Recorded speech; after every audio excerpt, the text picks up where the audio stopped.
What's up, guys? It's Tuesday. Another lovely day here in PC. Gonna continue on with chapter 5. I see that I've been having a decent amount of views so far on my readings. Hopefully get more within time. I know that not a lot of people are gonna want to sit around and watch videos of a starving, striving artist / author read their shit, but I appreciate you guys anyway, because we're all trying to, I guess, make it and pretty much live the dream. So without further ado, I'll continue on with chapter 5. Trent was having one hell of a time driving the bulldozer around, digging the perfect hole. Mr. Richards stayed indoors, sheltered from the heat, occasionally checking in on our process throughout the day. While Trent drove around clearing the excess dirt, the rest of us used shovels to dig out the exact size of the pool's shape. This was an all-day affair in itself. In fact, the first 2 days consisted of digging that big-ass hole. My arms were so worn out and tired that, I really didn't want to do anything else after that. Before putting in the liner, I kind of just stood in the center, checking everything out, while Trent and his father made sure the measurement and lengths were correct. "Hey boys, I brought you some mortar if you needed it." I turned my head to see Bree standing at the edge of the massive hole. "Thanks, doll, and be careful not to fall in. A pretty girl like you doesn't need a broken leg, unless you insist on falling into these massive arms that are so willing to catch you," Trent said so charmingly. She leaned over, keeping their faces only centimeters apart. "I think I can handle my own, doll." "Oh, shit. Busted down," I laughed. "Fuck off," Trenton smiled, shaking his head. "Well, it could have been worse, right? Just give me time. I'll be wedged in between those legs in due time, Mally." "You're terrible." Trent just grabbed his crotch, making an obscene gesture before continuing on with what he was doing. That night we met up with the guys to hang out at Johnny and Jacoby's until Tiffany ended up joining us a little bit later on. "So, Mally, care to tell me what the fuck is up with you and Tiffany?" Johnny asked, lighting his cigarette. "Yeah, Mally, why don't you just tell them?" Colton and Jacoby paused their video game just to listen. "Come on, guys, it's not that exciting." "Are you two fucking? Please tell me that you hit that shit by now." "Yes, Johnny, we had sex." I rolled my eyes. "That's my man. Hell yeah. She any good?" "Let's just put it this way. She knew what she was doing." "Was she tight?" Colton intervened. My face burned with embarrassment. Before I could answer, I watched Tiffany walk through the garage door. "Yeah, Mally. Is my pussy tight?" All of our mouths just fell open at once. Johnny's cigarette hit the floor before he could even catch it. "Tiff, they were hounding me. You know how guys are." I immediately defended myself. "Somebody's already whipped," Trenton said lowly. Tiffany walked over to me, grabbing me by the face for a hard kiss. Afterwards, she casually walked over to where Johnny was seated. Bending over, she picked up his cigarette, placing it back in between his lips, giving his cheek a soft pat. "Yes, boys. For clarification, to preserve the curiosity, I am tight. Kind of like trying to reinsert a large cork into a wine bottle. You understand?" I just laughed, watching everyone's eyes widen. "Well, now that we know Mally has a huge cock, can we all move on to something else, please?" Jacoby grimaced. Tiffany laughed, crawling into my lap. We did our usual ritual of smoking from the bong, getting higher than the stars in the sky. Meanwhile, Johnny put on some old gangster movie for us to watch while we enjoyed our mental levitation. I looked over to see Colton and Jacoby pass the fuck out halfway through the film. Johnny was busy building a gravity bong while Trent when we heard a loud crackling, followed by a strange whistle that came from outside. "What the fuck was that?" I jumped up. Johnny and Trenton raced to the front of the garage, looking around for the mysterious sound. All of a sudden, I heard Trent yell, "Look out!" while shielding his face, running back inside. Tiff jumped up screaming while Colton and Jacoby woke up nearly having a heart attack. "It's a fucking bottle rocket. Who the fuck is doing that?" I commanded Tiffany to stay inside with Jacoby while the rest of us headed out towards the street. The area fell into an eerie silence, and I didn't like how it felt at the time. I could hear my own heart racing. It was so quiet. "What is it, guys?" Tiffany whispered loudly. "Shh!" Johnny shushed her. We heard the lighting of a fuse, with a shit ton of bottle rockets flying in our direction. One hit Johnny so hard it knocked him onto his ass. Trent ran to his truck, grabbing his baseball bat, heading towards the launching site.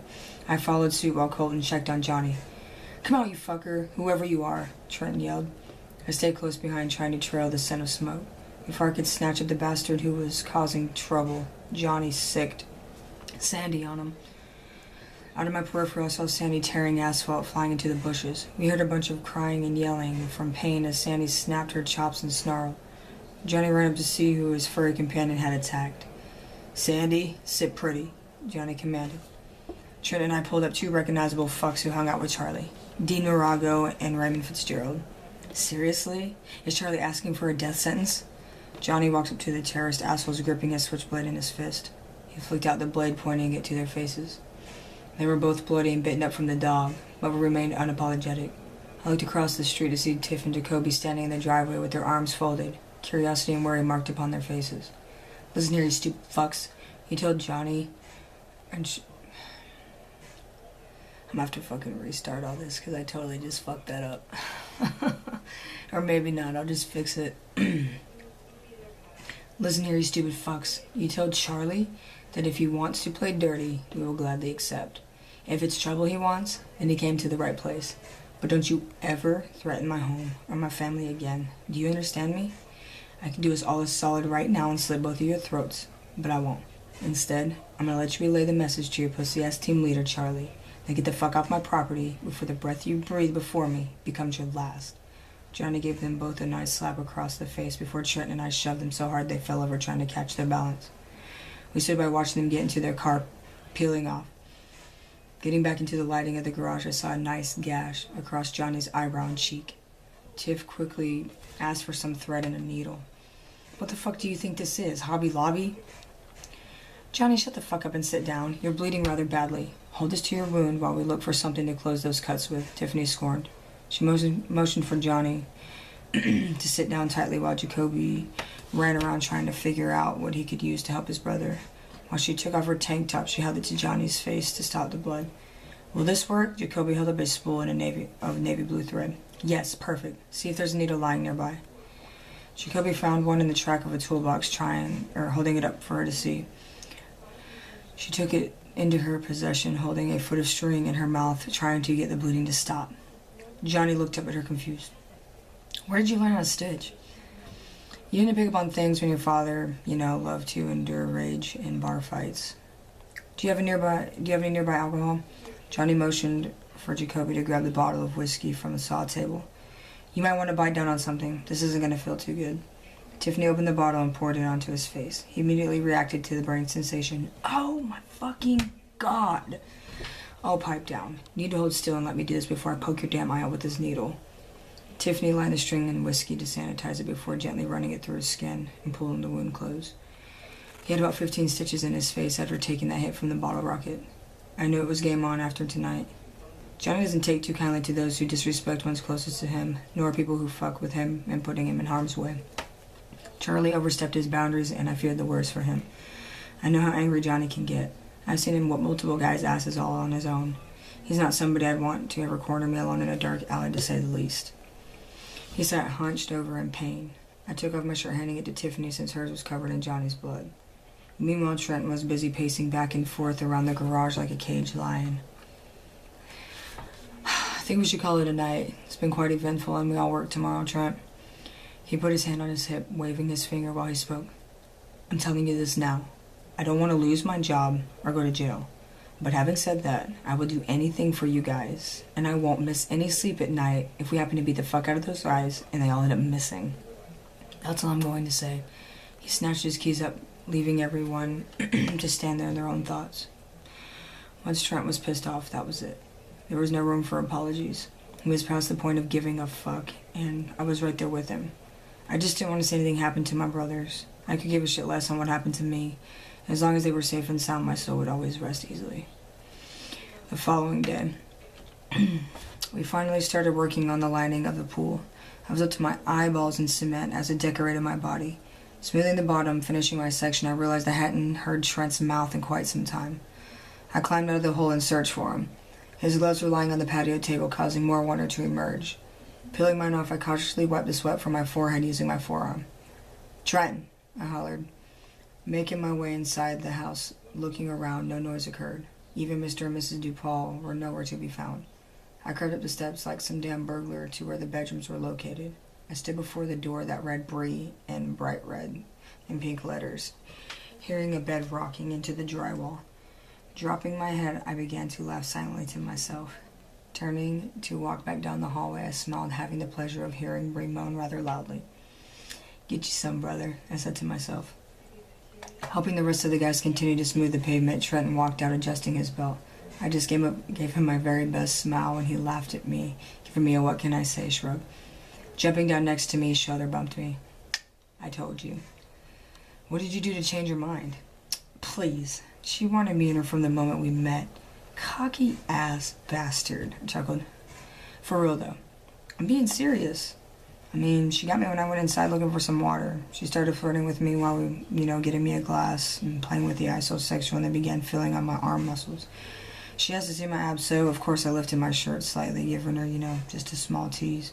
She looked at the body of like some Hollister model or one of a sculpted Greek god. I blatantly asked to see her tits, and without any hesitation, she took me to her bedroom and let me fuck the shit out of her. And damn, might I say, she can sure ride a dick and swallow one. Christ, Trenton, I love you, but you are such a slut. I don't fucking care. You've seen her, and you know damn well that you would fuck her too. I just shook my head to his nonsense and continued my work. By sunset, I noticed a difference in my skin color. I had a very unattractive farmer's tan going on. Trenton had mentioned earlier on that I could start working in either a tank top or shirtless if I wanted. He apparently did it all the time when his father wasn't on site. Taking a look at my skin once more, I realized it might not have been such a bad idea. Once I got home, I saw my mother and father eating dinner in the living room. Peacefully. "Hey, Mally, there's steak and mac and cheese in there if you're hungry, son," my father informed me. "Thanks, Dad."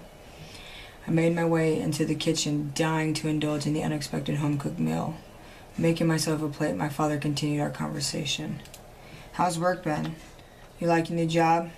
"Yeah, actually, it's quite awesome." "I see the sun's done a number on you already, but it looks good while lighting those dark eyes of yours," my mother added. I smiled with gratitude, joining them in the living room for reconciliation. This hasn't happened in a very long time, so I definitely took advantage of the moment. I'm gonna take a brief break. Haven't been feeling good today, so I apologize for that mix-up earlier. So just bear with me, guys. I'll be back shortly.